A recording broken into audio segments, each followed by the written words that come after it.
بسم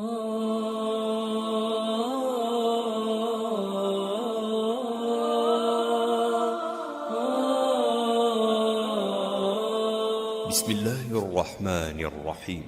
كتاب خاني روشناي دنجي زنجيري هاولاني بيغمبر صلى الله عليه وسلم. زنجيري هشت. ناوي كتاب خبيب سعيد، نسيني حبيب محمد سعيد. بلاوكرنەوەی نووسینگەی تەفسیر بۆ بڵاوکردنەوە و ڕاگەیاندن، نەخشە سازی ناوەوە، زەردەشت کاوانی، خەت، نەوزات کۆیی، بەرگ، ترایزۆن، نۆرە و ساڵی چاپ، یەکەم 1437 کۆچی بەرامبەر 2016 زایانی، تیڕاژ 2000 دانە، ژمارەی لاپەڕا 64 لاپەڕا. خوێندنەوەی ڕەشوان کاک خەڵڕ، هەڵەبڕ سامان وەلی. خوێنەری بەڕێز، ئەم تڕاکە بە کۆتا هات.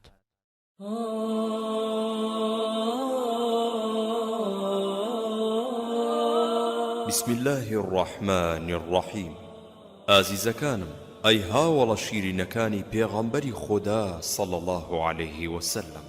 چاکلام ڕوونە تەنها مسڵمانەکان، بە دڵ و بە گیان ئێوەی بەڕێزیان خۆش دەوێت، چونکە ڕەفتاری شیرن و کاری مەردانەتان شارەزان، بەڵام نەفام و هەرزە خۆپەرست و هەڵخەڵەتا و مێشک بەنجکرا و بەکرێ گیراوەکانی بێگانە و کافر، هەر وەک شەمشەمە کوێرە توانای بینینی خۆری نییە. ئەوانیش دڵنیان تاقەت نایانگرێ ژیانی ئێوەی قارەمان پێشکەش بە مسڵمانەکان بکرێت، چونکە خۆیان ئەزانن نیازی گڵاویان نایەتە دی. پێشکەش لاپەڕە شەش. پێشکەش بێت بە مامۆستایانی قوتابخانەی شەهیدی، کەوا لە بەرزترین شێوەدا بیر و باوڕەکەیان پێشکەش بەسەر لێ شێواوان ئەکەن، بە قوتابیانی قوتابخانەی شەهیدی، کەوا بە بینینی دیمەنی وەفاداری و بیر و باوەڕی دۆستی مامۆستایانی شەهیدی، دڵنیان شەیدای بیر و باوەڕی بێگەردی سەر و ماڵ پێشکەشکرا و ئەبێت و ئەمانیش ئەبنە سەربازی دڵسۆز و کۆڵنەدەر بووی، تا ئەگەر خوا دەستیدا بە پاکترین شێوە کاروباری ئادەمیەکان هەڵسۆڕێنن. خوێنەری بەڕێز، ئەم تڕاکە بە کۆتا هات.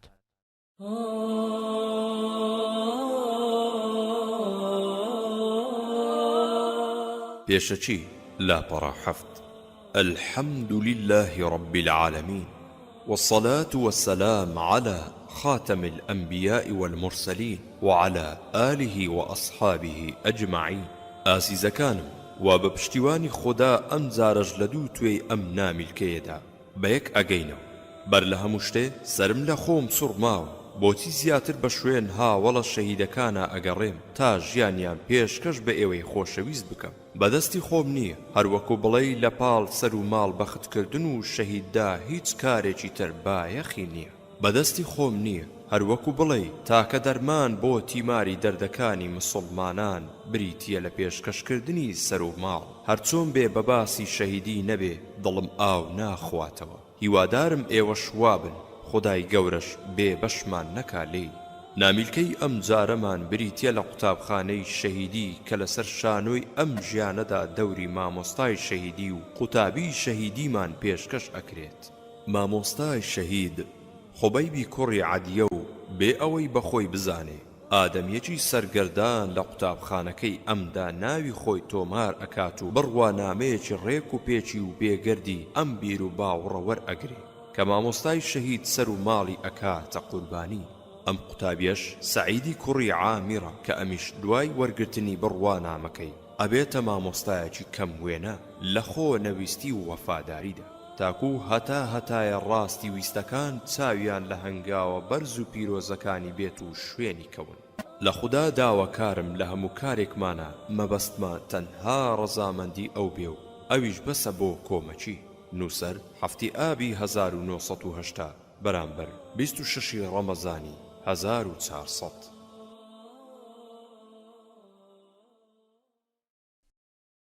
خوێنەری بەڕێز، ئەم تڕاکە بە کۆتا هات.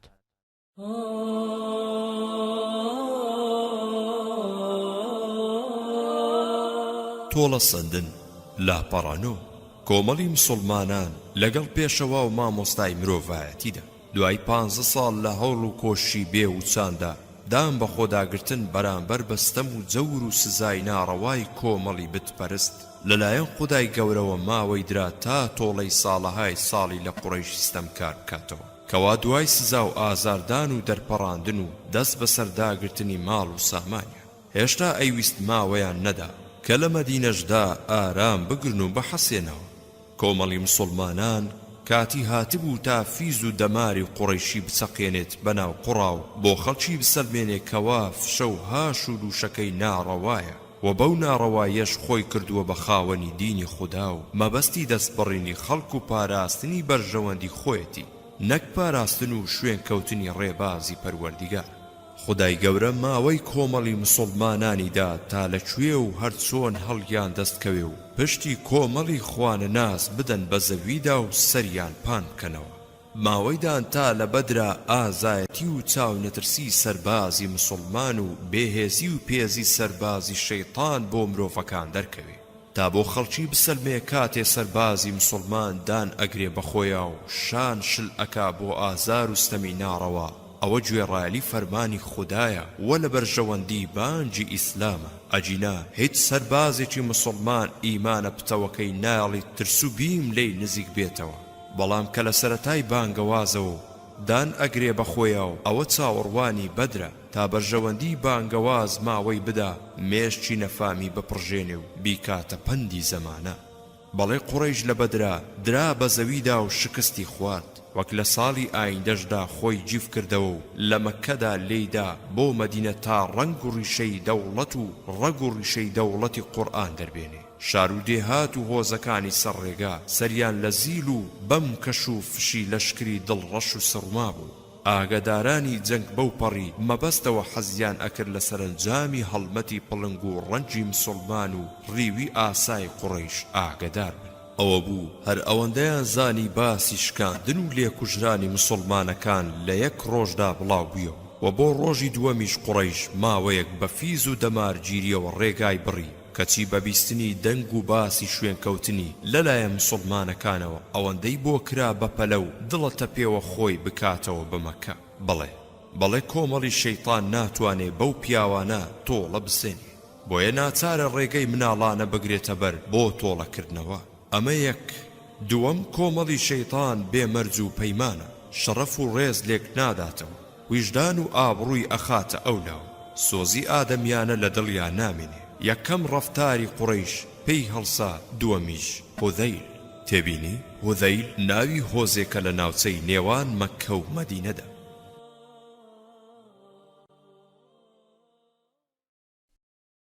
خوێنەری بەڕێز ئەم تڕاکە بە کۆتا هات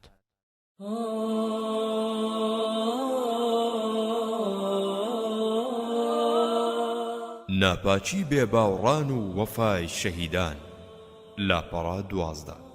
لە مانگی سەفەری ساڵی چوارەمی کۆچیدا دوا بەدوای شەهیدکردنی 7 مسلمان بەناڕەوە لە بئر المەعونە لەلایەن هۆزەکانی سولەی نوێنەرێک لەنەوەی عەضڵ و قارە هاتنە مەدینە و لە بەردەم پێغەمبەردا صلی الله عليه وسلم مسلمان بوونی خۆیان دەربڕی و داوایان لێکرد چەند هاوڵێکی مسلمانی شارەزای قورئان بنێرێت لەگەڵیانە بۆ وڵاتی خۆیان تا دانیشتوان لە ئیسلام شارەزا بکەن هەرچەندە لە پێش ئەوە مسلمانەکان لە بیری مەعونە شەهیدیاندا بەڵام ئەمە کۆڵی پێ نەدان تا لە مەدینە دەرنەچن بە نیازی بڵاوکردنەوە و گەیاندنی ئیسلامی خۆشەویستدا چونکە مان و مردنی مسلمانان بۆ ئەم مەبەستەیە و ئەم جۆرە ڕەفتارەی کافری بێویژدان کاری ناکاتە سەرورەی مسلمان و چاوترسێنی ناکات تێبینی لە هەندێک ڕیوایەتە چل مسلمانن و تەنها یەکێکیان دەرباز بووە کە عەمری کوڕی ئومەیە هەواڵەکەی هێناوەتەوە بۆ مەدینە بەردەوام بوون بۆیە پێغەمبەر صلی الله عليه وسلم دەهاوڵی شارەزای لەگەڵیاندا نارد کەوا مەرثەدی کوڕی ئەبی مەرثەد کردە ئەمیریان کۆمەڵی مسلمانانی ئاشتی خوازی هەڵگری بیر و باوڕی بێگەرد شاری پێغەمبەریان بەجیهێش صلی الله عليه وسلم بەرەو باشووری ڕووی مەککە لەگەڵ کۆمەڵی گزیکاری دەم مسلماندا دەرو دەشتیاندایە بەر ماندوو چەرمەسەری ڕێگای دوور و درێژ لە پێناوی هیدایەتدانی ئادەمیەکان لەبەر چاویان سووک و ئاسام ئەمان لەمە زیاتر چیان ئەوێت تاکە ئاواتیان ئەوەیە ئادەمی زادەکان گوێ بگرن بۆ بانگەوازە بەرز و پیرۆزەکەی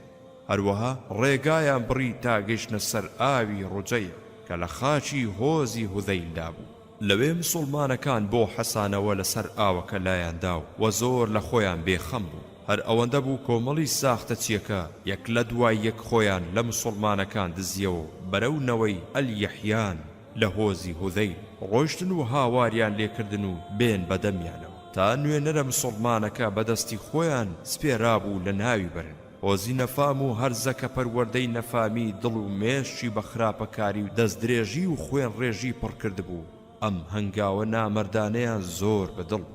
تێبینی لە هەندێک ڕیوایەتە عاسیمی کوڕی ثابت بووە کە ئەمیریان بووە وە ژمارەشیان 6 کەس بوو بەردەوام بوو نزیکەی 300 کەس بەچەکەوە خێرا هاتنە سەر مسڵمانە غەریبەکان بەنیازی لە ناوبردنیانەوە کاتێک کۆمەڵی ئاشتی خوازی ڕۆشنبیر هەستیان بەم پلانە گڵاوە کرد ناچار دەستیاندایە شمشێرەکانیان تا بەرگری لە خۆیان و بیر و باوڕەکەیان بکەن جا هەرچەندە دوژمنەکان زۆر بوو بەڵام ئەمان سوور بوون لەسەر جەنگی سەر و ماڵی تا دوا دڵۆپی خوێنیان بۆیە کاتێک کافران بە چاوی خۆیان ئازایەتی و نەترسانی کۆمەڵی قورئانیان دی داوای لە جەنگ وازهێنانیان کرد و بەڵێن و پەیمانی نەفامانیان دانێ کەوا نەیانکوژن و بەمەرجێ خۆیان بەدەستەوە بدەن بۆ ئەم بەڵێنە مسڵمانەکان دوو بڕیاریاندا ئەوە بوو حەوتیان باوەڕیان بە پەیمانی کافر نەکرد دوای ئەوەی فێڵ و ساختەیان بەرامبەریان دەرکەوت بۆیە دەستیان دایە چەک و دایان نەنا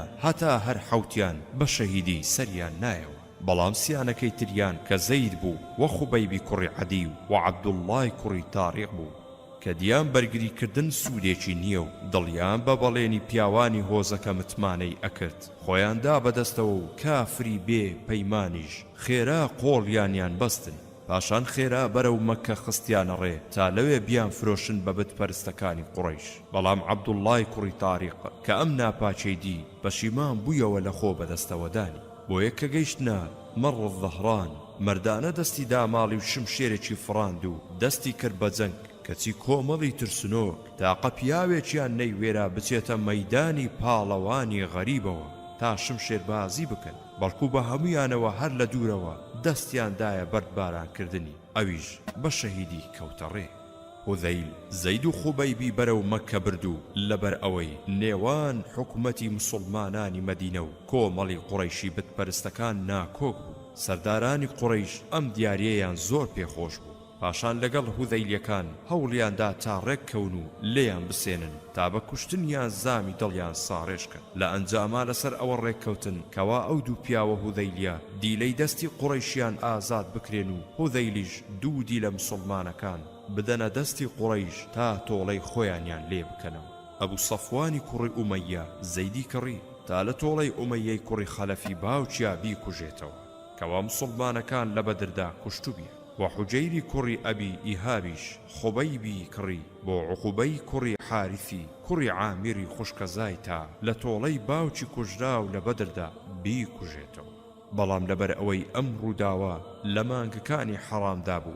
هەردوودی لەکەیان خستە بەندخانەوە لە سێ دارەدانەکانیان دواخست تا ئەم مانگە بەسەرچن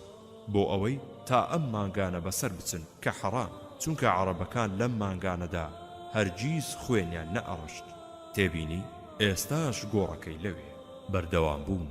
ئەو ماوەی کە خوبەیب و زەید لە مەککە بەدیلیمانەوە ژیانێکی وەهایان ئەبردەسەر کە هەمووی هەر موعجیزە بوو بەڵام چی ئەکەی لە کۆمەڵی بێئاگا و تێنەگەیشت و کۆمەڵی مێشک بەستووی دواکەوتووی دوور نەبین هەروە بیر ئەکاتەوە ڕاستیش بە دوو چاوی ببێنێ بڕوای پێناکە چونکە ئەندامەکانی لە کار کەوتون زەید و خوبەیب مسڵمان ئاسایی بە شەو و بە ڕۆژ بەو پەڕی شادومانیەوە خواپەرستی و شەو نوێژیان ئەکرد بڕیاریان دابوو هەر شتێک ناوی خوای لێ نەبرایە نەیان ئەخوات بۆیە ناچار بوون تەنها شیر و ماست بخۆن خوبەیب لە ماڵی ماویەی کارەکەی حوجەیردا بەند کرابوو جا لەم کاتەدا شتی زۆر سەیری بەخۆیەوە دیبوو کە دوای کاتی مسڵمان بوو ئەیگێڕانەوە ماویە ئەڵێ خوبەیب لە لای من لە ماڵەکەی منە بەند کرابوو ڕۆژێکیان چوون بەسەریا هێشووە ترەیەکی بەدەستەوە بوو لێی ئەخوارد باوڕوم ناکرد لەو کاتەدا لەسەر زەوی خوددادا ترێ بوونی هەبوو بێ کاتێ خوبەی بزانی کاتی شەهیدکردنی نزیک بۆتەوە داوای گوێزانێکی لە ماویە کرد تا خۆی پاک و ئامادە بکات بۆ شەهیدکردن ماویە ئەڵێ موسەکەمدا بە مناڵێکی گەڕەکەکە و پێم وت بیبە بۆ ئەو پیاوەی وا لە ژوورەوەیە بەخوا هەر ئەوەندە مناڵەکە ڕۆیشت و بردی خێرا بەخۆم وت چیم کرد بە خودا کابرا بە کوشتنی مناڵەکە دۆڵەی خۆی کردەوە ئەو کاتە ئەبێتە پیاوێک بە پیاوێک خۆبەی موسەکەی لە مناڵەکەی وەرگرت و سۆزی بۆ لای جوولا وتی بەدینت دایکت لە ناپاچی کردنی من نەترسا وا ئەو موسەی بە تۆدا ناردووە پاشان دەستی کرد بە لاواندنی و وازی کردن لەگەڵیا ئالەم کاتەدا ئافرەتەکە هات و خۆبەی سەیری کرد و پێیوت وای لێک ئەدەیتەوە من بیکوژم نا دینەکەم دوورە پەرێزی کردوم لەستەم و ناپاچی خۆبەی بیستەم لێکرا و ئاوا لە دینی ئیسلام گەیشتم لێرەشدا نابێت موسڵمان بەستەم و تۆڵە بکاتەوە ئیسلامی بێگەر پەروەردەی کردووە دیارە ئەم جۆرە ژیانەی خوبەی بوو زەید کارێکی دەرونی گەورەی کردوتە سەر کافرانی دەور و بەریە ئەگەر چی بەخۆشیان نەزانی بێ لەلایەکی ترەوە بتپەرستەکان لە ناو سنووری حەرەمی کەعبەدا هەرگیز خوێنیان نەئەڕشت بۆیە دوای بەسەرچوونی مانگەکانی حەرام هەردوو هاوڵە بەڕێزەکەیان لە شار بردە دەرەوە بۆ ناوچەی ئەلتەنعیم سەفوانی کوڕی ئومەیەی زەیدیدایە دەست خزمەتکارێکی کە ناوی نەستاز بوو تا بیکوژێت ئەو ڕۆژەی کە زەید شەهید کرا لە ناوچەی تەنعیمدا پیاوماقوڵانی قوڕەیش کە ئافرەت و مناڵان و بەندیان لەگەڵ خۆیان داهێنا بوو تێبینی تەنعیم 3 میل لە مەککەوە دوورە لەسەر ڕێگای مەدینە بەردەوام بوون ئامادەی جێبەجێکردنی ئەم کارە ناڕەواییە بوو کە یەکێ لەوانە لە سەرداری ئەو ڕۆژەی قوڕەیش ئەبوو سوفیانی کوڕی حەرب بوو ئەبوو سوفیان بە زەیدی وت سوێندت ئەدەم بە خودا ئەی زەید ئایا پێت خۆشە موحەممەد لە شوێنەکەی تۆ بێت صلی الله عليه وسلم ئێمە بیدەین لە گەردەنی و تۆش لە ناو خاو خێزانی خۆت دابیت زەید وتی نا بە خودا پێم خۆش نییە لەو شوێنەدا کە ئێستا موحەممەد صلی الله عليه وسلم تێیدا دانیشتووە دڕکێکیشی پیا بچەقێ منیش لە ناو خاو خێزانما دابنیشم وتە ڕێک و پێکەکەی زەید سەرنجی ئەبوو سوفیانی ڕاکێشا بۆیە بەسەر سوڕمانیەوە وتی کەسم نەدیوە وایە چێکی تری خۆش بوێ وەک هاوڵانی موحەممەد کە موحەممەدیان خۆش ئەوێ صلی الله عليه وسلم بەڵێ نەک هەر زەید و نەک هەر هاوڵە بەڕێزەکانی پێغەمبەر صلی الله عليه وسلم پێغەمبەریان خۆش بوێت صلی الله عليه وسلم بەڵکو هەموو مسلمانێک لە هەموو چەرخ و شوێنێکدا پێویستە پێشەوای مرۆڤایەتی لە قوڵایی دڵیان لەسەر و ماڵی خۆشتر بوێت نابینی بە درێژایی مێژوو لە هەموو کون و قوشبنێکە چەند مسلمانێکی دڵبەسترا و بەخواوە خۆیان کردووە بە قوربانی بۆ بەرزکردنەوەی ڕێبازەکەی پێغەمبەری خودا صلی الله عليه وسلم کافران لە دامەزراوی ئەندامانی کۆمەڵی مسلمان سەریان سوڕما بوو ئەمانە چین وا مەرجیش ناتوانێ لە بیر و باوەڕ پەشیمانیان بکاتەوە ئەبێ ئادەمیزاد دوای تیاچوونی لە دەستدانی ئەم ژیانە بەتەمای چی بێت پرسیاری جۆرا و جۆر دێن بە بیری خوانە ناساندا بێ ئەوەی وەڵامەکانیان بێت بەدڵە بەڵام بەلای مسلمانەکانەوە زۆر سادە و ئاسایین چونکە ئەوان گەرچی خۆیان بە هەڵگری بیر و باوەڕ ئەزانی بەڵام تامی بیر و باوەڕی ڕاستەقینەیان نەکردووە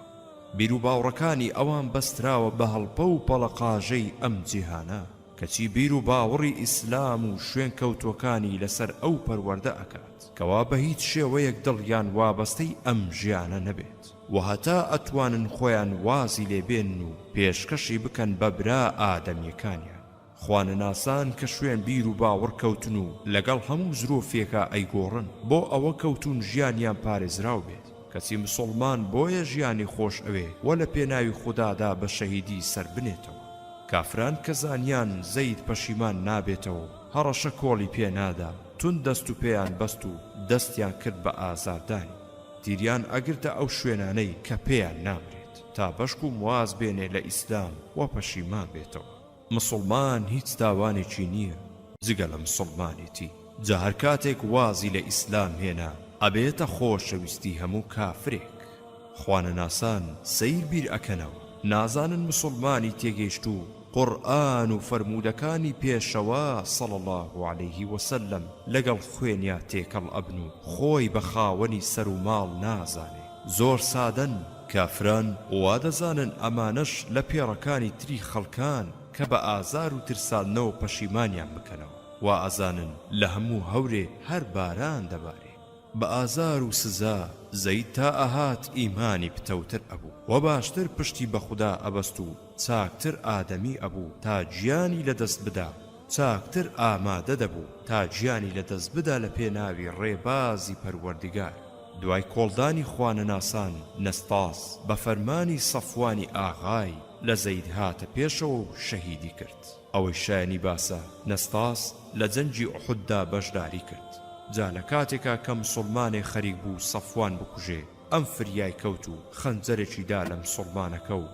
سەفوانی ڕزگار کرد. لە دواییدا خوددا هیدایەتی دا و مسڵمان بوو. وا دەرئەکەوێ لە ساڵی ڕزگارکردنی شاری مەککەدا مسڵمان بوو بێ. بەڵام خوبەیب کافران زیاتر بایەخیان پێ ئەدا و حەزیان ئەکرد بە دڵخۆشی دانەوە لە ئیسلام پەشیمانی کەنەوە. بەڵێ خوبەیب کۆت و زنجیر کراو و بەشێکی زۆر لە دانیشتوانی مەککە بە پیا و ئافرەت و مناڵ و گەنجەوە شوێنی مسڵمانی دیل کراو کەوتن و بەرەو مەیدانی لە سێدارەدان پاڵیان پێوەنا تا تۆڵەی کوژراوەکانی جەنگی بەدری لێ بسێنن و داخی دڵیان بەو بڕێژن. کاتێک کۆمەڵی خوانەناسی دڵڕەش بەندەی مسڵمانیان گەیاندە شوێنی دیاری کراو بەرەو داری چوار مێخەکە نزیک خرایەوە. مسڵمانی غەریب بەوپەڕی دامەزراویەوە لە کاتێکە قژە و نەڕەی ئافرەتان و مناڵان بەرز ئەبووە لەسەر خۆ داوای لە قوڕەیش ئەکرد ماوەم بدەن وازم لێبێنن با بەر لە کوشتنم 2 ڕەکەعات نوێژ بەجێ بێنم بۆ خودا.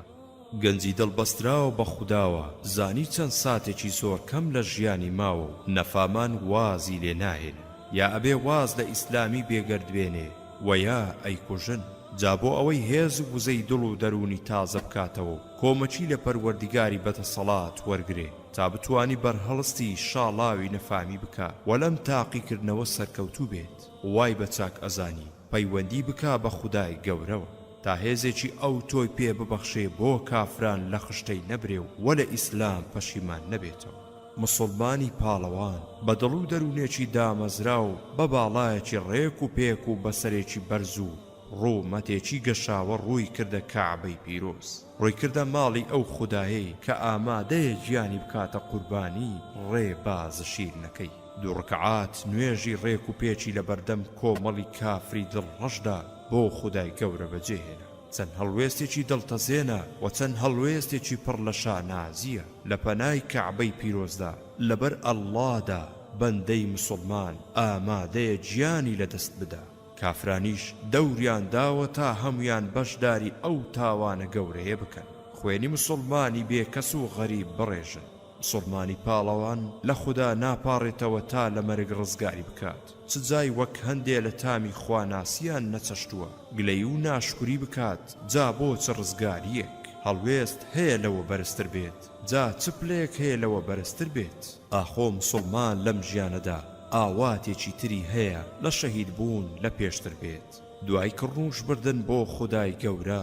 دەربڕینی بەندایەتی و ڕەزامەندی تەواو بە شەهید بوون و دوای ئەوەی بە کۆمەڵی بێویژدانی سەلماند. ئای لەم کاتە ناسکەدا مێشێ میوانی نییە و ئەو پەیمانەی کە داوێتی بە پێغەمبەری پێشەوە صلی الله عليه وسلم هەتا گیانی ماوە ئەی پارێزێ. دوای ئەمە گەڕایەوە لای سەر زلەکانی قوڕەیش ئەی فەرموو بە خودا لەبەر ئەوە نەبوایە کە ئەترسم ئێوە وا تێبگەن لە ترسی مەرگ درێژە ئەدەم بە نوێژەکەم نوێژی زۆرم ئەکرد. واتە هێشتا لەگەڵ خودای گەورەدا تێرگفت و گۆ نەبوو. حەزم ئەکرد زیاتر لە خزمەتیا بمێنمەوە و زیاتر بەندایەتی و شادومانی خۆمی بۆ دەربخەم. ئیبن ئیسحاق ئەفەرمێ خوبەیبی کوڕی عەدی یەکەم کەس بوو کە ئەم 2 ڕەکەعەتە نوێژەی لە پێش شەهیدکردندا داهێنا. پاشان خوبەیب ئەم هەڵبەستەی وت کە تیا دەری ئەخات بە هیچ شێوەیەک باچی لە شەهید بوون نییە و بە شادومانیەوە ئەچێت بەرەو پیری مەرگەوە. ئەی فەرموو وەلەست ئوبالی حین ئوقتل مسلما على أي شق كان في الله مصرعي وذلك في ذات الإله وإن يشاء يبارك على أصال شلوي ممزع تا لە دوایین دێرە دەری ئەخات بە هیچ شێوەیەک مەل بۆ دوژمن کەچ ناکە و هیچ کات پێی ناخۆش نییە لە پێناوی ئەڵڵادا کافران شەهیدی بکەن چونکە گەڕانەوەی ئادەمیزاد هەر بۆ لای ئەڵڵایە و ئەڵێت وەلەست بمبدین للعدو تحشعا ولا جزعا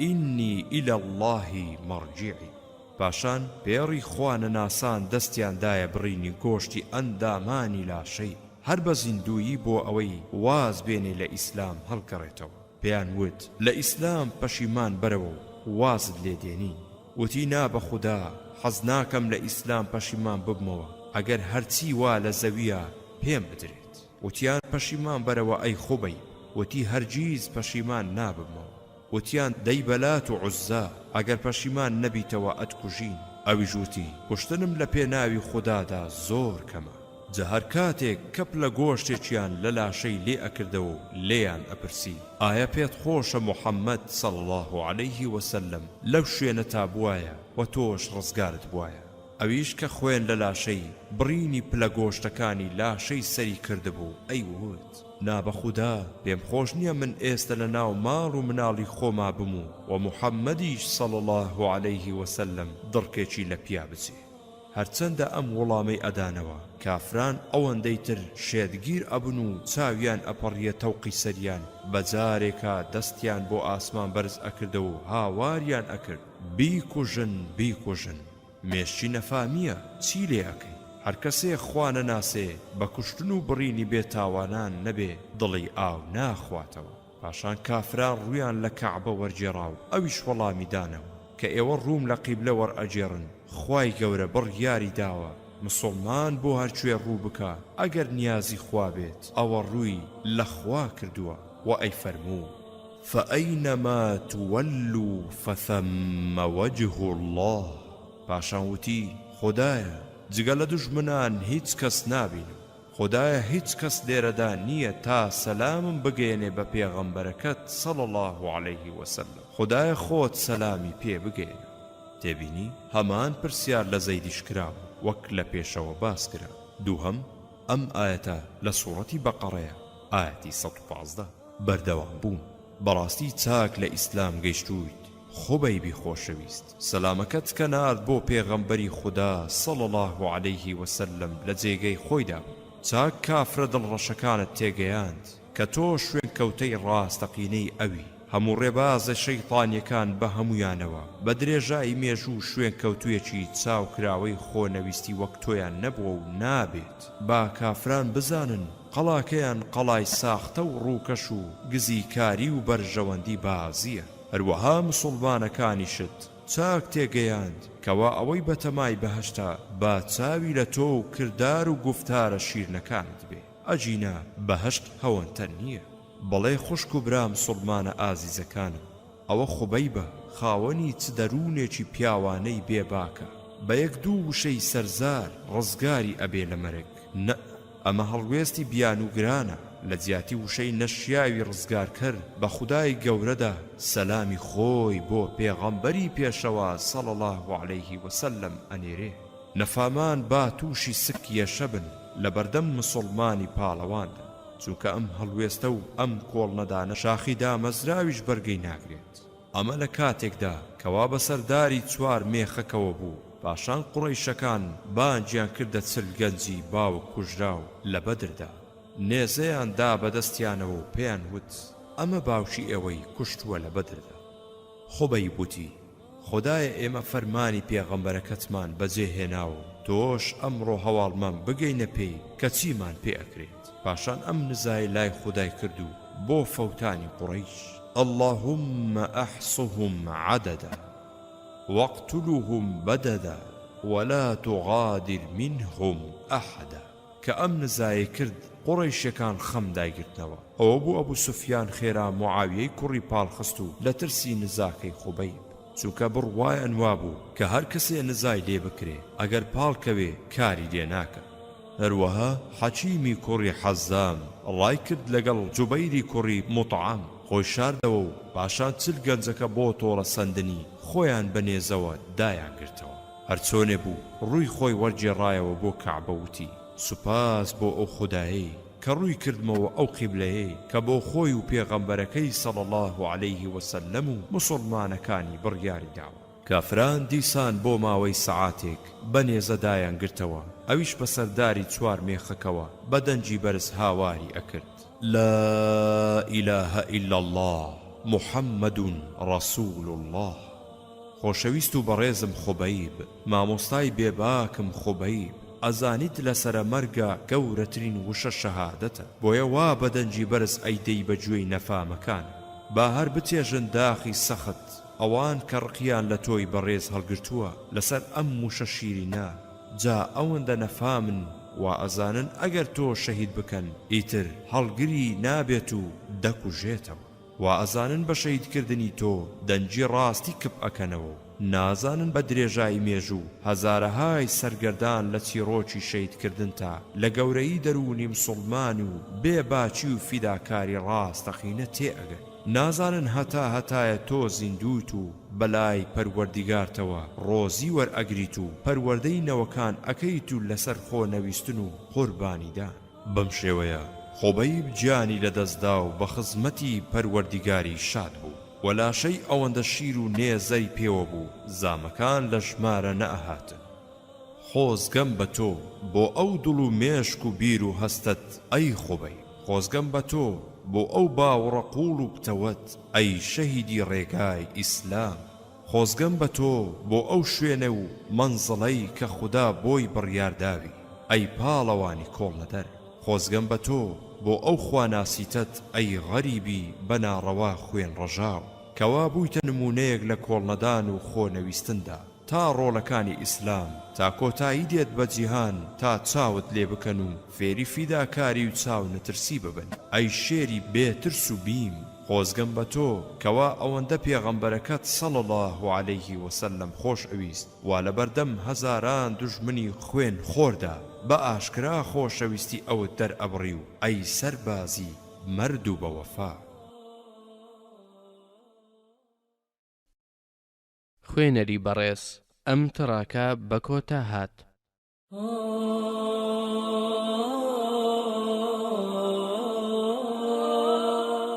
سەرکەوتنی باوەڕ لاپەڕاسی و یەک. ئەی پێغەمبەری خۆشەویست صلی الله علیه وسلم، هەزاران درود و سەلام لە گیانی پاکت ئەی خۆشەویستی خودای گەورە. وا خوبەیب و هاوڵەکانی خۆیان کردە قوربانی بە کافرانیان سەلماند، ئەمان بەسەر و ماڵەوە شوێنی دینەکەت کەوتون، بە مرۆڤایەتیان سەلماند، شوێن کەوتنی ئیسلام بەلای مسڵمانی ڕاستەقینەوە بریتیا لە فیداکاری و قوربانیدان. ئەی خۆشەویستی مسڵمانان، ئەی تۆی بەڕێز بڕیارت چییە بەرامبەر ستەمی ستەمکاران و پەیمان شێنان؟ پێشەوای وەک تۆی بەڕێز مسڵمانەکان بەڵکو مرۆڤایەتی بەتێکڕا چاوەڕێی بڕیارێکی ڕێک و پێکتە. ئەبێ چۆن تۆڵەی سەربازی کۆڵ لە دەرت بسێنیت بە چاوی خۆمان وەفای قوتابی سەربازماندی ئەبێ وەفای مامۆستا و پێشەوا چۆن بێت. هەرگیز بەبیری هیچ مرۆڤێکا نایێت پێشەوا دەست بەرداری دوژمن بێت و تۆڵەی شوێن کەوتووە وەفادارەکانی نەسێنێت. بەڵام خۆ تۆ پێشەوای پێشەوایانی ئەی پێغەمبەری خوددا صلی الله علیه وسلم، خۆ تۆی بەڕێز گەورەترین پێشەوای مرۆڤایەتیت و غیرەت و پیاوەتیت وێنەی نییە ئەی ڕابەری مرۆڤایەتی.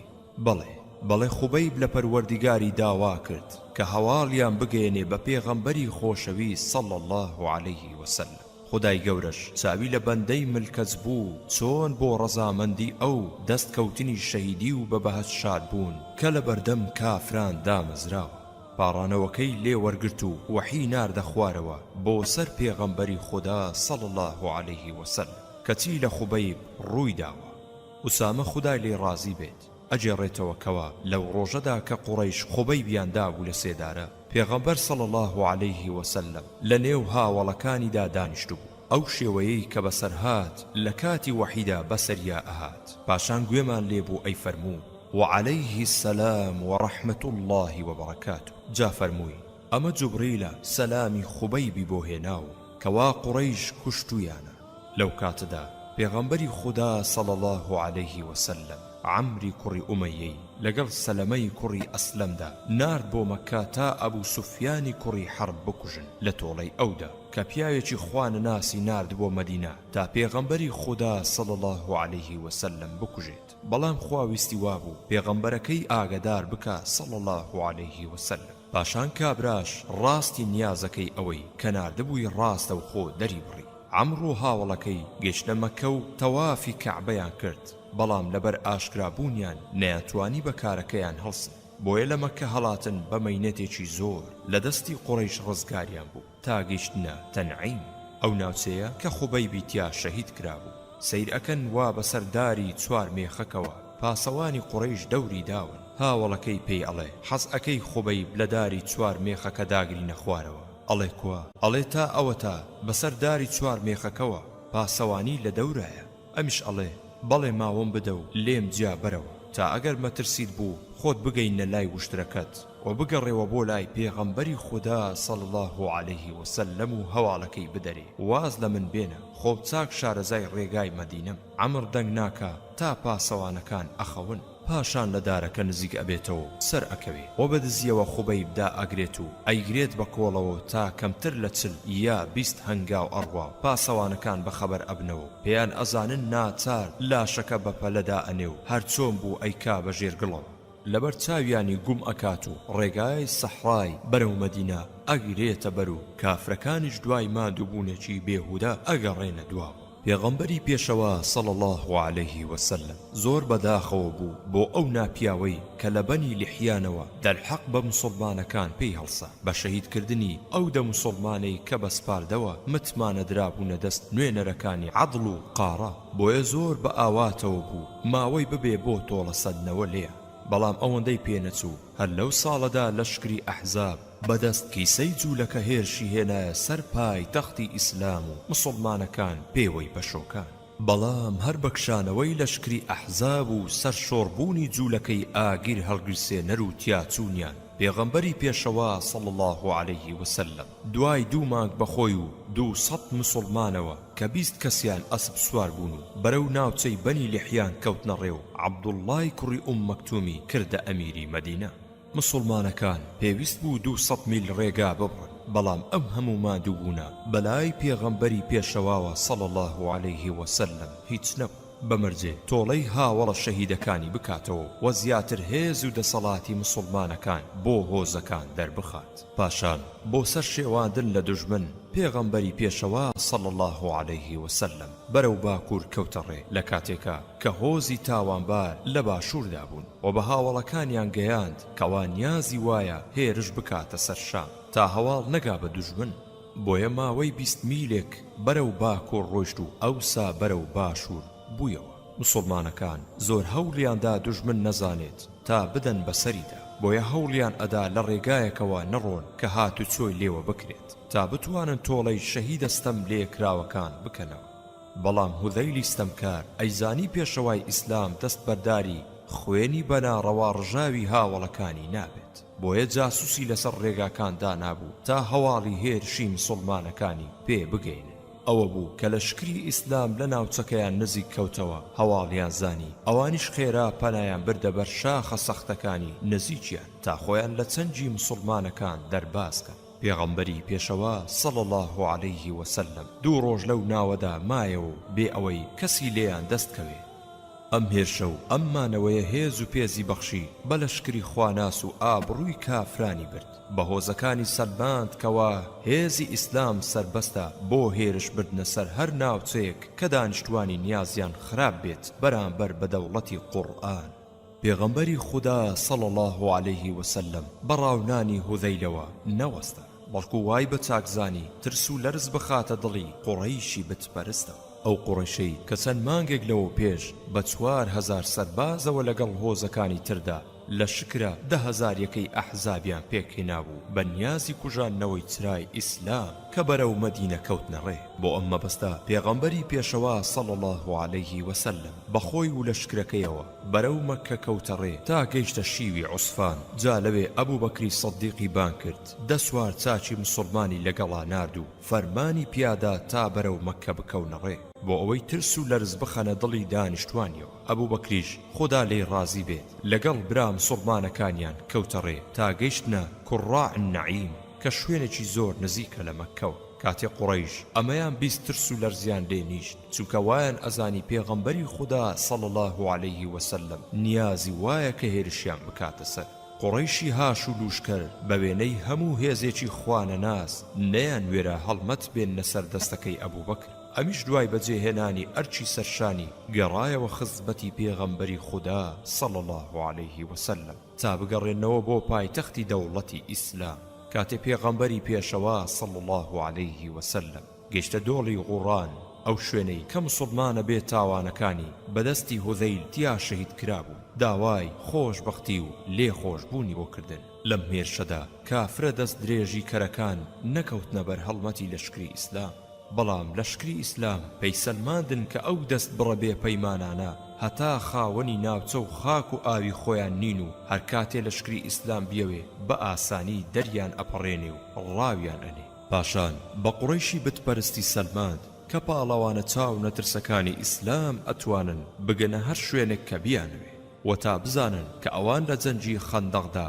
بەسەر شۆڕی لە دەوری مەدینەدا کشابنەوە دواوە، جارێکی تر ناتوانن لە بەردەم هێزی پەرەسەندووی ئیسلامە بوەستن. ئەو هێزەی کە ڕۆژ بە ڕۆژ ناو و ناوبانجی چاک و ویستی ڕەوشت بەرزی و بەناو ئادەمیەکانە بڵاو ئەبووە، پڕبەدڵ ئەهاتن بەدەمیەوە و ئەبوونە کۆمەچی بۆیان. هەروەها هۆزەکانی ئەو ناوچانەش کە لەشکری ئیسلامیان پیاتێ ئەپەڕی بۆیان دەرئەکەوت کە ئەو شەهیدانەی کە هوذەیلی دەست درێژی کرد شەهیدی کردن بێکەس نین، بەڵکو پێشەوایەکی بێوێنە و هێزێکی باڵا دەست وا لە پشتیانەوەیە کەوا بە ئاسانی ئەتوانن هەڵمەت بەرنە سەر هەموو خراپ ویستێک تا جارێکی تر بیر لە دەست درێژی وا نەکەنەوە.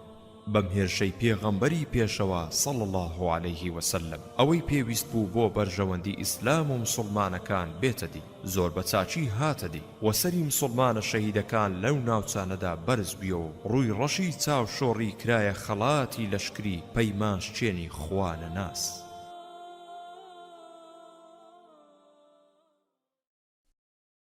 خوێنەری بەڕێز ئەم تڕاکە بە کۆتا هات.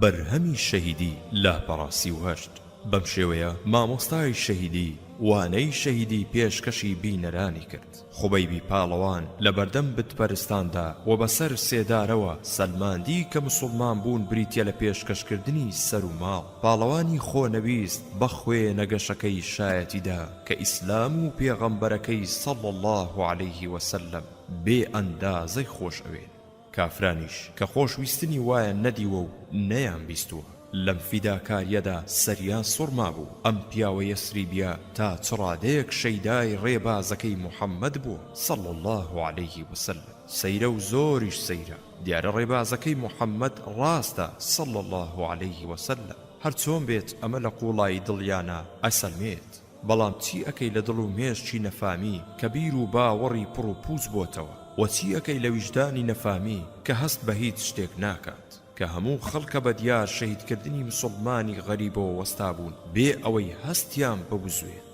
بەڵام هەر کارێ کە مسڵمان لەبەر ئەڵڵادا و لەبەر ڕەزامەندی ئەودا پێی هەڵسێ هەر ئەبێ بەرهەمی هەبێ، هەر کەس مامۆستایەتی بکە هەر ئەبێ قوتابی بۆ پەیدا ببێ. بۆیە ڕەنجی خوبەیبیش جگە لە پاداشتی ئەڵڵا بە خۆڕایی و بێهودە دەرنەچوو و خوێنە گەشەکەی بە فیڕۆ نەڕۆیشت، بەڵکو خواویستی وابوو دڵی گەنجێکی قوڕەیشی نەرم بکە تا شوێن ڕێبازی پاڵەوانی شەهید بکەوێ، تا ناوی خۆی لە دانیشتگاکەی خوبەیبدا تۆمار بکە و خۆی بکاتە قوتابی مامۆستای شەهیدی، تا دوای وەرگرتنی بڕوانامە ببێتە نمونەی شوێن کەوتووی ڕاستەقینەی قورئان و ئاڵای ئیسلام و پێغەمبەرەکەی صلی الله علیه وسلم بەرز بکاتەوە. بەڵێ سەعیدی کوڕی عامیر چاوی لە مامۆستای شەهیدی بوو، هەرچەندە بێ باوەڕ بوو بەڵام ویجدانی بزوا بوو، بۆیە وەک قوڕیشی چاو بەسترا و بیری نەئەکردەوە و سەیری ئەم کارە ساتەی نەئەکرد. بە جوانی چاوی لەستەمی قوڕیش و دامەزراوی و کۆڵ نەدانی خوبەیب بوو. دوای گەڕانەوەشی بۆ مەککە هەموو ساتی خوبەیبی لە یاد بوو هەتا لە خەویشیان لەگەڵیا بوو هەموو دەمێ بیری لە هەڵوێستی مەردانەی خوبەیب ئەکردەوە کەوا چۆن بەو پەڕی دامەزراویەوە دوو ڕکەعاتە نوێژەکەی بەجێهێنا بۆ ئەڵڵا لە بەردەم داری چوار مێخەکەدا و لە بەردەم دوژمنەکانیدا اینجا خێرا خێرا دەنجی نزاکەی ئەزرنگایەوە و ئەشترسا هەورە تریشقەیەکی بەرکەوێ و یا بەردێکی لە ئاسمانەوە بەسەرا بکەوێ مامۆستای شەهید بە سەعیدی قوتابی سەلمان کە شوێن کەوتنی بیر و باوەڕی ڕاستەقینە بریتە لە قوربانیدان بە خوێنی گەشت و فێری کرد کەوا ژیان کاتێ خۆشە کە مرۆڤ بەردەوام لە جیهاد دابێت و بە هەموو شێوەیەک هەوڵی بێ وچان بدە بۆ پەرەسەندنی بیر و باوڕەکەی تا ڕژانی دوات نۆچی خوێن و فێری کرد کە ئیمانی ڕاستەقینەی لە دڵا دامەزرا و کاری گرنگ و گەورەی لێ ئەوەشێتەوە خاوەنەکەی ئەکاتە پاڵەوانێک تا جۆرەها کاری سەیر و نائاسایی لێ بۆشێتەوە بەڵام لە هەمووی گرنگتر ئەوەی فێر کرد کە ئەو پیاوە شوێن کەوتوەکان و هاوڵەکانی بەو پلەیە خۆشیان بوێ ئاوا خوێنی خۆیان بڕژێن و لە دینەکەی پەشیمان نەبنەوە ئەبێ لەلایەن زۆر ڕاستگۆ بێ و بەڕاستی بە پێغەمبەرەکەی بزانن صلی الله عليه وسلم و خوداش کۆمەچی بێت و ئەم درسۆزە بەغیرەت و کۆڵ نەدەرەی بۆ گەیاندووە تا باوەڕی پێ بکەن سعید بیری ئەکردەوە گەنجێکی هۆشیاری وەک ئەم شوورەیە بۆی خۆی بە بیری پڕوپوز بخەڵەتێنێ بەناڕەوە خۆی دەست خەڕۆ بکە ویژدانی کەوتە ئازاردانی تاکەی لەگەڵ هێزی خراپەکاریدا بێ و بەشداری تاوانەکانی بکە خۆ ئەم بە هیچ شێوەیەک دڵی نییە لەگەڵ بتپەرستیدا جا بۆ وەک مردێک ڕای خۆی دەرنەبڕێ بۆ نیاز چاچی خۆی دەرنەبڕێ تا ڕەچەک شکێن بێ و بۆ ئەوانەی لە دڵدا ناڕەزایی کردەوەکانی نەفامین بەڵام ناتوانن و ناوێرن بە ئاشکرا دەری ببڕن بۆ ئەم مەبەستە بەرزە لە ناو کۆمەڵێکدا بە ئاشکرا خۆی داماڵی لە بەشداری کردنی تاوان و ستەمکاریەکانی قوڕیش و پشتی لە بتەکانیان هەڵکرد و کەوتە شوێن دینی ئەڵڵا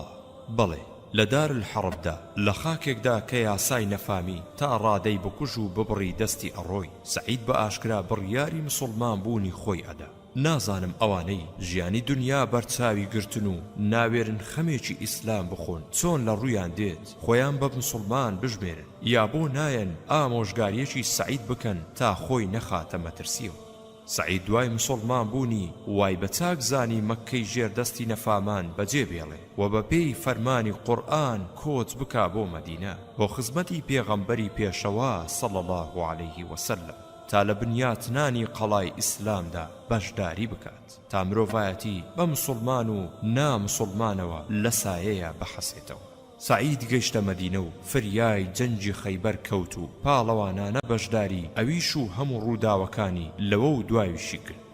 کۆمەڵی مسلمان لە ساحەی قورئاندا ژیانێکی زۆر خۆش و بەتامی ئەدایە سەر بێوچان خەریکی ڕماندنی قەڵای نەفامی بوو ساتێک ژیانی بەفیڕۆ نەئەدا بۆ خزمەتکردنی بەرنامە شیرینەکەی قورئانی پیرۆز مسلمانەکان لەم ژیانە خۆش و پڕ لە کامەرانیەدا بەجارێ هەمویان کۆستیان کەوت تاقە ئازیز و ڕۆشنایی چاوەکانیان پێغەمبەری پێشەوا صلی الله عليه وسلم کۆچی دوایی کرد کە زۆر لە سعید ڕازی بوو بە کۆچکردنی خۆشەویستی مسلمانەکان کاری سەرشانی سعید تەواو نەبوو بەڵکو دوای پێغەمبەری پێشەوا صلی الله عليه وسلم سەربازێکی بەوەفا و کۆڵ نەدەر بوو لە بەردەستی ئەبوو بەکر و عومەردا و لە سایەی کۆمەڵی مسلماندا خەریکی پەروەردەکردنی دڵ و دەروونی بوو بە ئامۆژگاریەکانی قورئانی پیرۆز خەریک بوو خۆی ڕائەهێنا لەسەر خۆنەویستن و پشتگوێ خستنی بەرژەوەندیە تایبەتیەکانی تا ببێتە ئەستێرەیەکی گەشی ئەو کۆمەڵی مسلمان کە بتوانێ بەو ئەرکە هەڵسێ کە ئەخرێتە ئەستۆی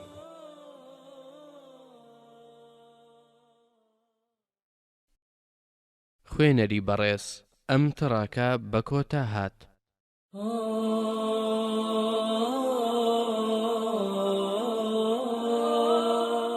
ئامۆژگاری کردنی خەلیفە لاپەڕە 43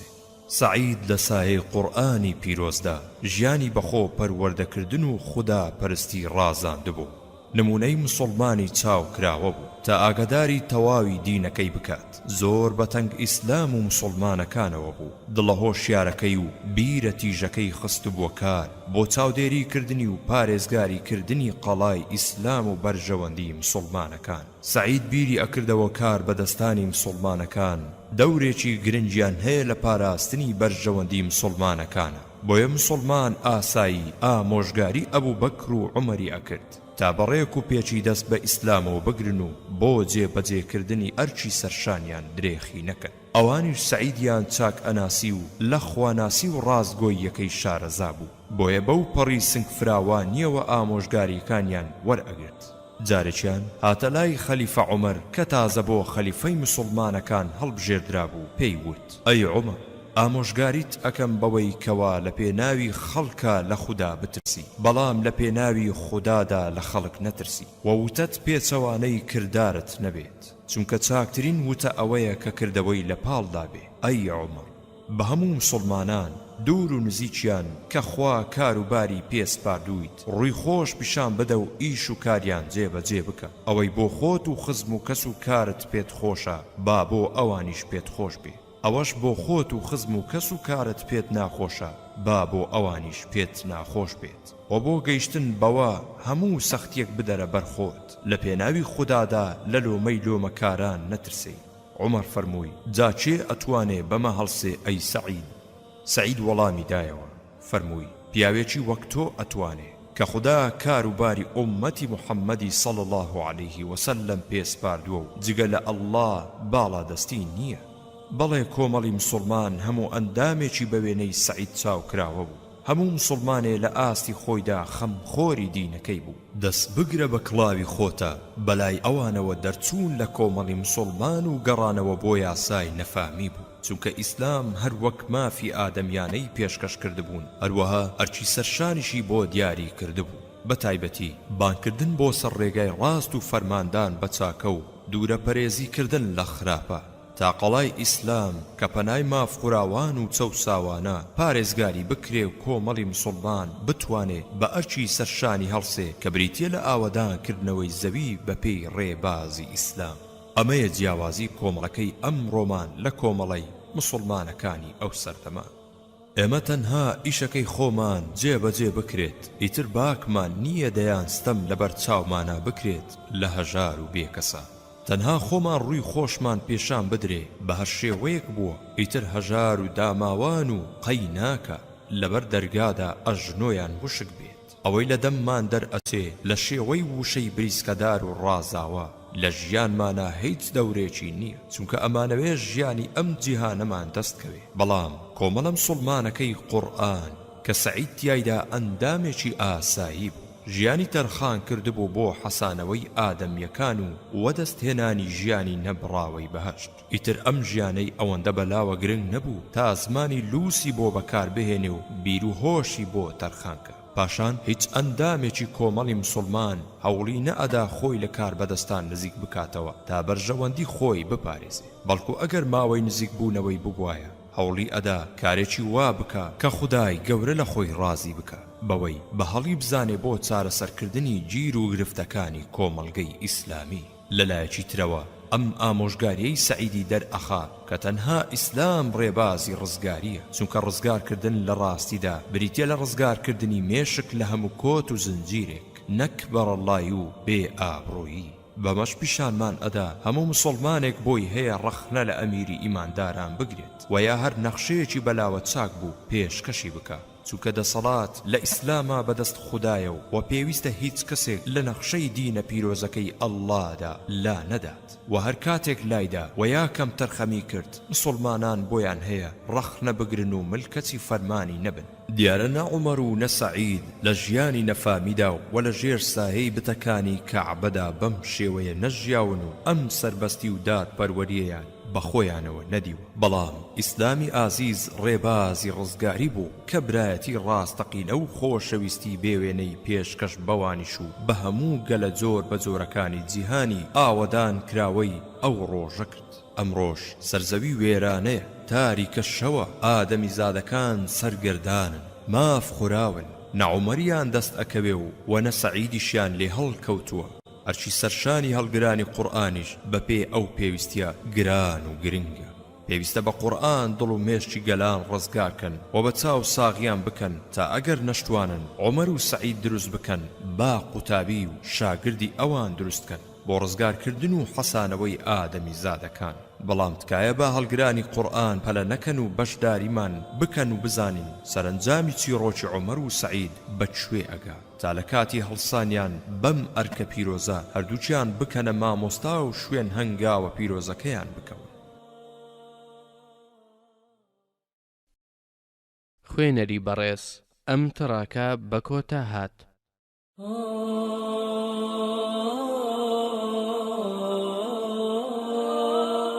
ئەمیری مسڵمانان لاپەڕا 48 لە سەردەمی عومەردا دەوڵەتی قورئان لەو پەڕی دەسەڵاتدا بوو ڕۆژ بەڕۆژ ساڵ بە ساڵ گەلە چەوساوەکان لەژێر چەنجی خوێن مژە خوانە ناسەکان دەرئەهێنران و وە لە سایەی قورئاندا ئەحەسانەوە دەوڵەتی ئیسلام پێویستی بە هەڵسوڕاندنی کاروبار هەبوو بێگومان ئەوەش پیاوی ڕاستگۆ و خۆنەویست و دنیا نەویستی ئەوێت عومەریش خۆدا لێی ڕازی بێت هەمیشە لە بیری ئەودا بوو چێ هەڵبژێرێ بۆ هەڵسوڕاندنی کاروباری ناو چەجۆر بە جۆرەکانی دەوڵەتی قورئان ئەترسا بە نەزانین یەکێ هەڵبژێرێ پیاوی ئەو کارە نەبێت و لە دوا ڕۆژدا خۆی سزا بدرێ لەسەری عومەر سەیری ئەکرد دانیشتوانی حمیس لە شامدا پێویستیان بەکار بەدەستێکی زۆر دامەزرا و دڵ و دەروون پاک هەبوو بۆیە ڕای هاتە سەر ئەوەی کە سەعیدی کوڕی عامیر بکاتە کار بەدەست و بینێرێت بۆ شام بۆ ئەمە بانگی کردە سەعید ئەم متوێژەی لە نێوانیاندا ڕوویدا ئەی سەعید هەڵسوڕاندنی کاروباری حیمس ئەسپێرین بە تۆ ئەی عومەر بۆ خاتری ئەڵڵا داوات لێ ئەەکەم وازم لێبێنە وەگوم ڕاشم مەکە بەتوڕەیەوە وای لەدەست ئێوە کارەکەتان خستۆتە گەردەنی من ئەتانەوێ خۆتان لێم بشارنەوە یارمەتیم نەدەن بە خودا وازت لێ ناهێنم بەم شێوەیە کاروباری حیمسی پێسپات عومەر فەرمووی ئەی ئەوە ڕۆز یەکت بۆ نەبڕینەوە سەعید فەرمووی جا چی بکەم ئەی ئەمیری ئیمانداران ئەوەی لە بەیتولمال وەری ئەگرم لە پێویستیم زیاتر لە ئیسلامدا بەم شێوەیە گەورە و دڵسۆز سەربازی پاک و خاوێن هەڵ ئەبژێرێ وەکاری پێ ئەسپێرێ بەڵام کار بەدەستیش ئەزانێ ئەرچی کارگێڕان کە چەندە گران بۆیە بە هەموو شێوەیەک هەوڵ ئەدا خۆی لێدا ماڵێ بە پێچەوانەی نەفامەکان کە هەموو هۆ ڕێگایەکی ناڕەوا ئەگرنەبەر و ئابڕووی خۆیان ئەبن تا دەستیان گیر ببێ و خۆیان بکەنە گورگەهارە بۆ گیانی هەژاران و داماوان بەڵێ کار بەدەستی مسڵمان هەموو ئاواتێکی ڕەزامەندی ئەڵڵایە ئەوەندە بە تەنگ ئەم جیهانەوە نایێت بۆیە هەموو وزەیەکی ئەخاتە کار بۆ حەسانەوەی ئەندامانی کۆمەڵەکەی چونکە ئەزانێ لێپرسینەوەی کار بەدەستان لە ڕۆژی قیامەتە تایبەتیە و زۆر بەوردی ئەکرێت سەعیدی خۆنەویست سەعیدی دڵسۆز بە گرۆی ئادەمی بە کورتی سەعیدی مسڵمان بەرەو ناوچەی حیمس کەوتەڕێ گەیشتە ئەو بەرەوە و بەو شێوەی کە قورئان نەخشەی کێشاوە دەستیدایە هەڵسوڕاندنی کاروباری ناوچەکە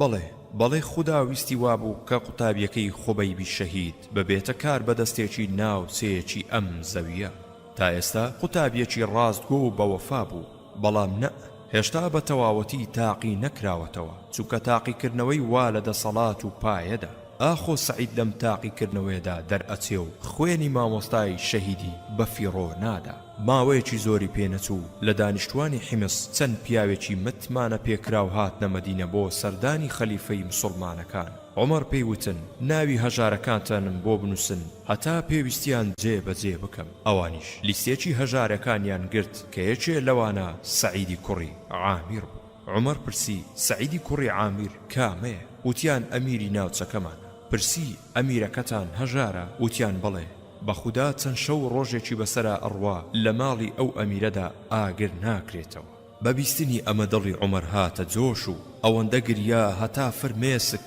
ڕیشی پیرۆزی تەڕ کرد پاشان 1000 دیناری هێنا و خستیە ناو توورەگەیەکە و پێی فەرموون سەلامی منی پێ بگەێنن و پێی بڵێن ئەمیری ئیمانداران ئەم پارەی بۆ ناردووی تا پێویستیەکانتی پێ جێبەجێ بکەیت پیاوەکان لە مەدینە گەڕانەوە بۆ وڵاتی خۆیان و سەلام و دیاریەکەی خەلیفە عومەریان بە سەعید گەیاند کاتێ توورەگەی پارەکەیان لە بەردەمیان دانا و سەیری کرد کە زانی پارەیە وای ئەزانی ڕەشە مارە لێی نزیک بۆتەوە بۆیە بەناچاری لە خۆی دوور ئەخستەوە و ئەم ئایەتە پیرۆزەی ئەڵڵای ئەخوێندەوە: إنا لله وإنا إليه راجعون. سورة البقرة آية 156. هەروەکو بەڵایەکی بەسەرا هات بێ و یا خراپەیەک ڕیشی گرت بێ، خێزانەکەی کە گوێی لێبوو ڕات لەچی و بە پەشۆکاییەوە وتی: ئەوە چیتە ئەی سەعید؟ ئایا ئەمیری ئیمانداران مردووە؟ سەعیدیش فەرمووی: بەڵکو لەوە گەورەتر. خێزانەکەی فەرمووی: ئایا مسڵمانەکان لە جەنگا شکاون؟ سەعید فەرمووی: بەڵکو لەوەش گەورەتر. خێزانەکەی فەرمووی: ئەی سەعید، جاچی لەوانە گەورەترە؟ سەعید فەرمووی: ژیان و ڕابواردنی دنیا ڕیشی گرتووم، ئەیەوێ قیامەتم لەدەست بدە و ئاژاوە ڕووی کردۆتە ماڵەکەم. خێزانەکەی بێ ئەوەی بەدەنگ و باسی پارەکەیەوە زانی بێ وتی: خۆتی لێ ڕزگار کە ئەی سەعید. سەعیدیش فەرمووی: جا یارمەتیم ئەدەی لەسەری. خێزانەکەشی بە دڵنیاییەوە بەڵێ. سەعید خۆشی کەوتە دڵیەوە و تورەگە پارەکەی هێنا و کردیە چەند تورەگەیەکی بچووک بچووکەوە و دابەشی کرد بەسەر مسڵمانە هەژارەکانە بێ ئەوەی تاقە دینارێکی بۆ خۆی لێ گڵ بداتەوە.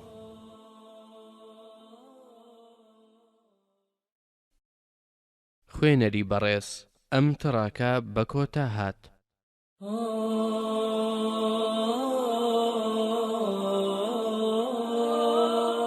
چوار ڕەخنە لاپەڕا 53. هەر لەم ماوەیەدا کە سەعید کار بەدەستی ناوچەی حیمس بوو، عومەری خەلیفە خوای لێ ڕازی بێت وای بە چاک زانی خۆی گەشتێکی ناوچەی شام بکات و تا لە هەواڵ و باری و ژیانی دانیشتوانی ئاگادار بێ، نەوەک کار بەدەستەکانی بە چاچی ئیش و کاریان هەڵ نەسوڕێنن، تا ڕاستە و خۆ مسڵمانەکان لەگەڵی وت و وێژ بکەن و گرێ کۆرەکانی دڵیان لای ئەو بکەنەوە، ئەمیش یارمەتیان بدا و بۆ چارەسەرکردنی گیر و گرفتەکانیان. کاتی عمر گەیشتە حیمس، دانیشتوان هاتن بە پیریەوە بۆ بەخێر هاتن لێکردنی. ئەویش لێی پرسین: ئەمیرەکەتان چۆنە لەگەڵتانە؟ دانیشتوان دەستیان دایە شکات و ناڕەزایی لە سەعید. چوار ڕەخنەیان لێگرت کە یەک لە یەک گەورەتر بوو. تێبین حیمس پێیان ئەوت کۆیفە، واتە کوفە بچکۆڵە، لەبەر شکات و بیانووی دانیشتوانی لەوالی و کار بەدەستەکانیان بە وێنەی دانیشتوانی شاری کوفە کە لە هیچ منێکدا پڕ نەئەبوون و لە کەس ڕازی نەئەبوون،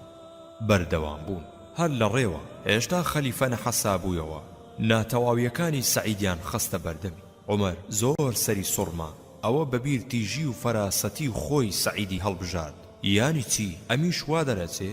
سەعید ئامۆژگاری عومەری ئەکردو تا لە ڕێی ڕاست لای نەدا. عومەر ئەفەرمێ: دانیشتوان و سەعیدم کۆ کردەوە کە لەخوا پاڕامەوە بەو شێوەیە نەبێت کە ئەوان باسی ئەکەن و بە چاکم زانی بە هەڵە دەرنەچێ، چونکە زۆر متمانم پێی ئەکرد. کاتێ دانیشتوان بەخۆیان و ئەمیریان لەلا کۆبوونەوە، وتم دادی چی ئەکەن بەدەست ئەم ئەمیرەتانەوە؟ وتیان: بەیانیان تا خۆر بەرز نەبێتەوە بەشێک لە ڕۆژ نەڕوا نایەتە دەرەوە بۆ ناوان. وتم: ئەی سەعید، وەڵامت چییە بۆ ئەمانە؟ سەعید تۆزێ بێدەنگ بوو، پاشان وتی: بەخودا پێم خۆش نییە بێڵێم، بەڵام کە چار نییە هەر ئەبێ بیڵێم، لەبەر ئەوەیە کە خێزانەکەم لە ماڵەوە خزمەتکاریان نییە، بۆیە خۆم بەیانیان هەویرەکەیان بۆ ئەشێلم و کەمێک ئەوەستم هەتا ئەترشێت ئەیکەم بەنان بۆیان، هەوسا دەست نوێژ ئەگرم و دێمە دەرەوە بۆ ناو خەڵکەکە. عومەر ئەفەرمێ: پێم وتن دادی چیتری لێ ئەکەن؟ وتیان: بەشەوا وەڵامی کەس ناداتەوە. وتم: ئەی سەعید، وەڵامت بۆ ئەمە چییە؟ سەعید وتی: پێم ناخۆشە ئەمەش ئاشکرا بکەم، من ڕۆژم تەرخان کردووە بۆ ئەوان و شەویش بۆ خودای گەورە و بەدەسەڵات. وتم: عومەر فەرمووی: دادی چیتر ئەکەن؟ وتیان: لە هەموو مانجێک ڕۆژێک نایەتە ناومان. وتم: ئەی سەعید، ئەی ئەمەیان چییە؟ وتی: خزمەتکارم نییە ئەی ئەمیری ئیمانداران، وەجگە لەم دەستە جلەی بەریشم هیترم نییە. جامانجێ جارێک ئەی شۆم و چاوەڕێی وشک بوونەوەی ئەەکەم و ئێوارە دێمە دەرەوە بۆ ناویان. پاشان وتم: دادی چیتری لێ ئەکەن؟ وتیان: جاروبار لە ناوماندا ئەبورێتەوە و ئاگای لە خۆی نامێنێ. منیش وتم: دیسان ئەی سەعید، ئەمە چییە؟ وتی: پێش موسڵمان بوونم ئامادەی شەهیدکردنی خوبەیبی کوڕی عەدی بووم و بە چاوی خۆم دیم چۆن قوڕەیش پلە پلە گۆشتی لە لاشەی ئەبڕی و پێی ئەوت: ئایا پێت خۆشە موحەممەد صلی الله عليه وسلم لەم شوێنەتدا بێ؟ ئەویش ئەیوت: نا بەخودا، پێم خۆش نییە من بەخۆشی و هێم نییەوە لە ناو خاو خێزانی خۆم دابم و موحەممەدیش صلی الله عليه وسلم دڕکێکی پیا بچەقێت. بەخودا هەرچەندە ئەو ڕۆژەم ئەکەوێتەوە یاد کە چۆن کۆمەچی ئەوم نەئەکرد و ئەزانم هەرگیز خوددا لێم خۆش نابێت بۆیە وا بەم شێوەیە ئەبورێمەوە. دوای ئەم وەڵامانە عومەر فەرمووی سوپاس بۆ ئەو خودایەی کە گومانی چاکمی پێ بە هەڵە دەرنەکرد. پاشان 1000 دیناری تری بۆ نارد تا پێویستیەکانی پێ جێبەجێ بکات. کاتێ خێزانەکەی چاوی کەوت بە پارەکە وتی سوپاس بۆ ئەو خودایەی وای کرد کە ئێمە پێویستیمان بە ئیش و کاری تۆ نەمێنێ، زەخیرەمان بۆ بکڕە و خزمەتکاریش بەکرێ بگرە، باکەم تۆ خۆت زەحمەت بچێشی. ئارامی خێزانی مسلمان ئەو ئارامیەیە کە قورئان پیشانی داوە و فەرمانی پێداوە. خێزانی مسلمان کۆمەچی مێردەکەیەتی لە بەجێهێنانی فەرمانەکانی قورئانی پیرۆزدا. خێزانەکەی سەعیدیش لەو ئافرەتە دامەزراوانە کە کۆمەچی سەعیدی مێردی بوو لەو وڵاتە دوورەدا، دوور لە خزم، دوور لە کەس و کار، بەم شێوەیە بتوانێت دان بگرێ بە خۆیاو و لە ماڵی ئەواندا چەند ڕۆژێک ئاگر نەکرێتەوە. بەڵام لە وتەکەیە وا دەرئەکەوێ زۆر شەرمەزاری خزمەت و ماندووبوونی سەعیدی مێردیتی داوای لێ ئەکا کە خزمەتکارێک بەکرێ بگرێ تا پێویستیان بە خزمەتی ئەو نەبێت. سەعیدیش پێیوت ئەی لەوە چاکترت ناوێ. خێزانەکەی فەرمووی وەک چی؟ سەعید فەرمووی بیدەین بە یەکێ تا هەر کاتێک بۆی داماین بمانداتەوە. خێزانەکەی فەرمووی چۆن؟ سەعیدیش فەرمووی بیدەین بە قەرز بە ئەڵڵا. و خێزانەکەشی پێی فەرموو خدای گەورە پاداشتی چاکت بداتەوە. سەعید لە شوێنی خۆی هەڵنەسا تا ئەو 1000 دینارەشی کردە چەند توورەگەیەکەوە. بە یەکێ لە کەس و کارەکەی وت ئەمە بەرە بۆ فڵانە بێوەژن، ئەمەش بەرە بۆ هەتیوان، ئەمەش بەرە بۆ هەژاران، ئەمەش بۆ لێ قەوماوان و دەستکورتانی فڵانە خێزان. بەم شێوەیە هەموو 1000 دینارەکەی بەخشیەوە. ئەمیری هەر شایستەی خۆتە ئەی سەعید. ئیمامی ئەحمەد ئەجێڕێتەوە ئەفەرمێ دوای بەخشینەوەی 1000 دینارەکە خێزانەکەی سەعید پێیوت خدا ڕەحمەتت لەگەڵا بکە، باشتر وابوو شتێکت لێ هەڵگرتایە تا پێویستی خۆمانی پێ جێبەجێ بکەین. سەعید ئەڵێ بەگوێوە بووم پێغەمبەری خدا صلی الله عليه وسلم ئەی فەرموو ئەگەر ئافرەتێک لە ئافرەتانی بەهەشت سەیرەکی دانیشتوانی سەرزەوی بکە، بەو سەیرکردنەی سەرزەوی پڕ ئەکا لە بۆنی میسک، دەبە خوددا من هەرگیز دەست لەوان هەڵ ناگرم بۆ تۆ. ئەویش پێی بێدەنگ بوو. بەڕاستی ئەمیری ئیماندارانیش بە هەڵەدا نەچووە کە تۆی هەڵبژاردووە، کاروباری مسلمانانی پێسپاردووی. بەڕاستی سەعید نمونەیەکی بەرزی لە هەڵسوڕاندنی کاروباری میلەتدا بە پاچی و دوور لە خۆویستن و خۆپەرستنەوە. جا ئەمەش یەکەم خوددا زۆر چاک پێی ئەزانێ، دووەم ئەوانش بە ژیرانە سەرنجی مێژوو ئەگرن، تۆ و هاو چەشنانت ئەکەنە مامۆستای خۆیان بۆ پەروەردەکردنی دڵ و دەرونیان، تا ئەوانیش شوێن پێکانتان هەڵگرن و ئەگەر خوددا دەستیدا گەلان لە چەوساندنەوە ڕزگارکەن و وە لە سای قورئاندا بیان حەسێنەوە. لە هەمووشی خۆشتر سەعیدی خۆشەویستم ئەوەیە نەتهێشت خوێنە گەشەکەی خوبەیب بێبەرهەم بێت، وەکو ئەو پاداشتی لای ئەڵڵا وەرئەگرێتەوە. بەڵام خۆشە و زۆریش خۆشە هەر لەم ژیانەدا مامۆستایەتیەکەی قوتابی وەک تۆی دڵسۆز بە وەفا پەروەردە بکە. سەعیدی خۆشەویستم بەجارێ پشت لە ژیانی ئەم جیهانەی هەڵکردووە، خۆنەویستن و وەفاداریت بۆ بیر و باوڕەکەت مایەی سەربەرزیە بۆ هەموو مسلمانێک. تۆی بەڕێز و خۆشەویستم برسێتی و بێبەرجیت هەڵبژاردوو بۆ خۆت کە لە کاتێکدا براکانت لەو پەڕی خۆشی و بەختیاریدا ئەژیان، هەر بۆ ئەوەی لە هەژارترینیان کەمتر بژیت. بەڵام کار بەدەستە خوانە ناسەکان هەموو هۆ ڕێگایەکی گڵاو ئەگرنەبەر بۆ فریودانی و داماڵینی ژێر دەستەیان تا باشترین و خۆشترین ژیان بۆ خۆیان مسۆگەر بکەن. ئەوانە داماون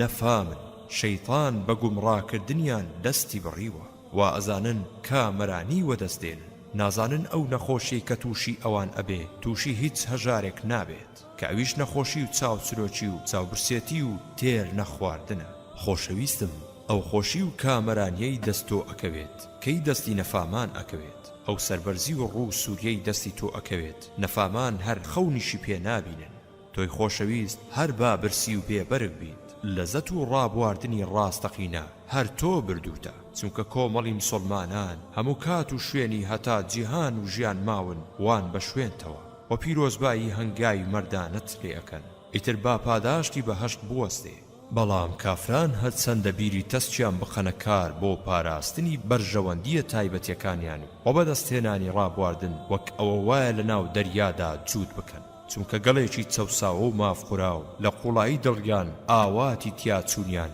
بۆ ئەخوازێ. و بە تیاچوونی هەر دەستەیەکیان گەلی ژێر چەپۆک دەست دێنێ بەسەر دڵیا و هەر دەستەیەکیش دێت بە شوێنیان نەفرین و لەعنەتی بۆ ئەنێرێ ئیتر با سەرشۆڕی و ڕوو ڕەشی قیامەتیان بوەستێ خۆبەیبی خۆشەویستم ئەی مامۆستای قوتابخانەی شەهیدی سەعیدی خۆشەویستم ئەی قوتابی قوتابخانەی شەهیدی خۆزگەم پێتان ئەو پایە و پلێ بەرزەی کە خودای گەورە بە ئێوەی بەخشی بەڵام ئەڵەی چی لەم چەرخەی ئێمەدا ئیسلام غەریب بۆتەوە ڕۆڵەکانی مسڵمانەکان دووکەڵی حەشیشەی خوانەناسان جێژی کردن و بریقەی ساختەی بیر و باوەڕی ئیفلیج و گەنی و پاشخوانی کافران چاوی کوێر کردوون و ناتوانن چاک لە خراپ جیاکەنەوە زۆر جێگای داخە لە چەرخی زانیاریدا مسڵمانەکان مێشتیان بەنجکرابێ و نەشارەزای بەرنامەی سەرفرازی بن بەڵام سەرەڕای ئەو هەموو تەم و دووکەڵە هیوامان بە دوا ڕۆژی ئەم ڕێبازە شیرنەمان